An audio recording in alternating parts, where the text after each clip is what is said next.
தூத்துக்குடி தூத்துக்குடியில் நடந்த அந்த கொடூரமான சம்பவம். இந்த கொடூரமான சம்பவத்துடைய முக்கியமான குற்றவாளி இப்ப போலீஸ்காரங்க சிக்கியிருக்கான்.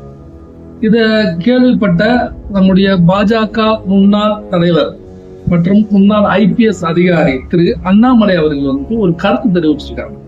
அவர் என்ன சொல்லியிருக்காரு அப்படின்னா, ஒரு ஆயுள் தண்டனை கொடுக்கப்பட்ட குற்றவாளி ஜாமீனில் வெளிவர்றாரு அப்படின்னா அவர் போலீஸ்காரவங்களுடைய கண்காணிப்புலதான் இருக்கணும். போலீஸ்காரவங்க கண்காணிக்க தவறிட்டாங்க. அப்படி கண்காணிப்போட இருந்திருந்தாங்க அப்படின்னா இந்த குற்றம், இந்த அநியாயமான அந்த உயிர் அப்படின்றது போயிருக்காது அப்படின்றது மாதிரி சொல்லியிருக்காரு. இது அவருடைய கருத்து. என்னுடைய கருத்து அப்படின்னு பாத்தீங்கன்னா, கழிப்பிடம். இந்த கழிப்பிடம் அப்படின்றது எல்லா கிராமத்திலையும் வந்துருச்சுன்னு சொல்லி எத்தனையோ அரசியல்வாதிகள் எல்லாம் சொல்லிக்கிட்டு தான் இருக்காங்க.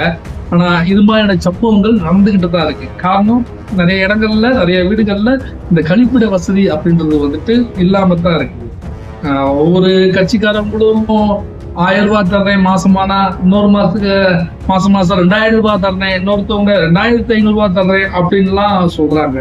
யாராவது ஒருத்தவங்க இது மாதிரியான ஒரு கழிப்பிடத்தை கட்டி கொடுத்துட்டு மாசம் அதுக்கு உண்டான அமௌண்ட் EMI மாதிரி கட்டுங்க. இப்ப 1 ரூபா கொடுத்தா கூட ஒரு 80,000 1 லட்சம் மதிப்புள்ள பைக்கை EMI தான் வாங்கிக்கிறாங்க.